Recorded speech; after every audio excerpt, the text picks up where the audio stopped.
Hello, everyone. Every page tells a new story. Welcome to the world of endless animation. The movie begins with Sunny claiming to be a businessman, but in reality, he deals in illegal goods. The police were present and entered a garage where Sunny and his men were. The police searched the place but couldn't find any evidence to arrest him. Sunny mockingly told them, "You wasted your time for nothing." He claimed to only work in import and export. The police then brought in a police dog, number 11, to investigate. They knew the dog was trained to sniff out illegal substances. When the dog sniffed around, it found traces of blue paint on the floor and on Sunny's shoes. The dog followed the scent to a paint bucket, knocked it over, and bags of illegal goods spilled out. At that moment, the police found the evidence they needed. One of Sunny's men managed to escape, got into a truck, and took a container. The police tried to block his way, but Sunny attempted to flee. The police dog, number 11, chased him, caught him, and held him down. Meanwhile, we see a man named Joe, who was on Baker Street, a street known for its many dogs. Joe was afraid of dogs, especially when they barked at him as he passed by. To distract a dog guarding a house, he threw a piece of meat attached to a fishing line. When the dog chased the bait, Joe sneaked into the yard and placed a letter in the mailbox. He repeated the same trick at another house. However, at one house, there was a tied-up dog. Joe teased the dog, thinking it couldn't reach him,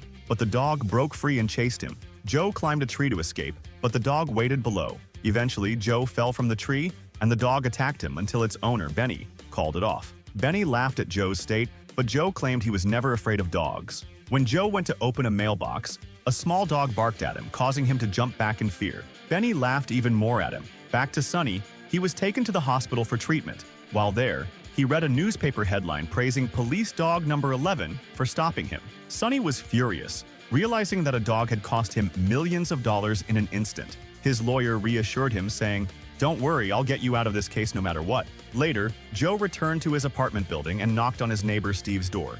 Joe was interested in proposing to Steve, but a man named Rick, who was also interested in her, answered the door. Joe entered and gave Steve's son, James, a small toy dog as a gift. James was upset with his mother because she wouldn't let him have a real dog. Rick mocked Joe, saying his cheap gift wouldn't win Steve over. Joe ignored him. Rick then received a call from work and had to leave. Steve started walking. Joe went out and he was about to leave her house. She said to him, "I also have things to do.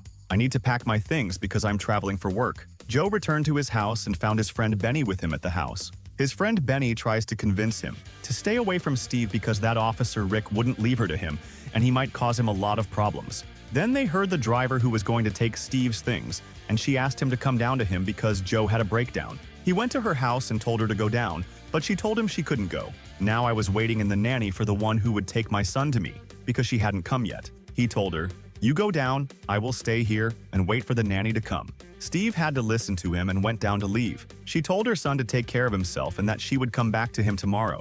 She went, and the boy went with him, and his friend Penny stayed with him until the nanny came. But after a while, the nanny called them and told them that she couldn't come. He got angry because he didn't know how he would deal with the boy alone. Even his friend Penny had to go here. The boy James was hungry, so he took him with him to the house. His order was to give him something to eat there, but when James entered, he didn't like the house because it was all colorful. He played him music and put him out to eat. He took advantage of the opportunity and asked him what his mother thought of him, saying she thought Joe was nice but irresponsible. Joe felt a bit hurt by this. Meanwhile, Sunny instructed two of his men, Andy and Simon, to kill police dog number 11. When they realized it was just a dog, they underestimated it and laughed. Sunny got angry and warned them, "This dog cost me millions. If you don't kill it, I'll kill you." They followed Sunny's orders and went to the dog training camp to spy on the dog. They saw the dog performing smartly during training and obeying its handler's commands. The dog even managed to escape from a simulated explosion unharmed. Sunny's men realized they needed to come up with a plan to eliminate the dog. They sent a woman named Agent Sharp, who was secretly working for Sunny, to transport the dog. Sharp tricked the police by switching the dog with another one. The next morning, Sunny's men followed the vehicle carrying the dog. However, the real dog managed to escape and jumped into a random car for safety. Coincidentally, the car belonged to Joe.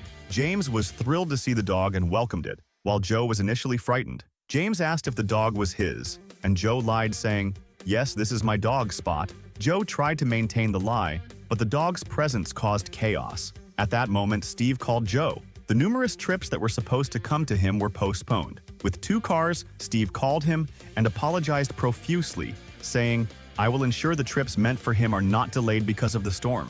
He replied, "Don't worry, I will return to the town until it arrives. He wanted to do this to prove to her that he was responsible and to change her opinion of him. Brought. As soon as he heard it, he knew he was talking about Worker 11. Then he went and pressured him until he gave him his home address. He went directly to Jargo, who called Andy, and told him, "I saw your ad. The dog you're looking for is with Jargo." She gave them the address. At night, they went to the house to see how to get in. But there, they saw the police hadn't come yet, so they got scared and ran away. Commander Morell left the house, and when he found the worker, he was very happy and wanted to take him. He told James that he didn't want to leave, but Morell said to him, "This dog works with the police, not just anyone." He gave him a push to encourage him, but it seemed the dog didn't want to leave. He wanted to stay with his new friends. The next day, he still didn't want to leave, as the dog wanted to return. Even the dog returned to the camp. At that time, Steve went to another place and called Joe from a public phone. She found Joe angry because it was very broken. She was even more afraid for her son, stopped a motorbike and said to him, "I'll ride with you, and you'll take me there whether you like it or not." Returning to Agent 11, he saw a dog playing with the family raising it, and he remembered James and Joe. He wanted to return to them at any cost. At that moment, before they could place him, for the guard to come and replace him. The guard came, and as soon as he opened the door, the dog ran away, and of course the guard couldn't catch him.